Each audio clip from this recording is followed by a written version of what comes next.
You ask Tiger to solve. This deals with linear equations with one unknown.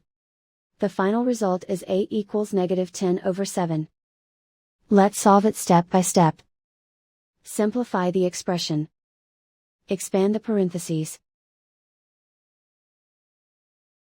Simplify the arithmetic. Expand the parentheses. Simplify the arithmetic. Multiply the coefficients.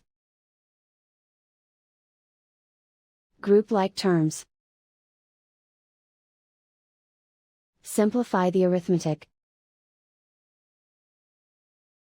Group all constants on the right side of the equation. Subtract 20 from both sides.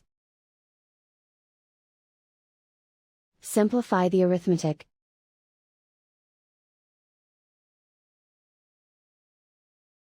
Isolate the a.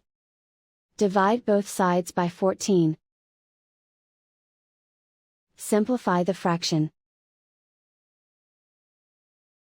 Find the greatest common factor of the numerator and denominator.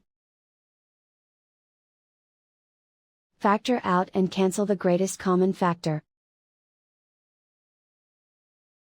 And so the final result is a equals -10/7.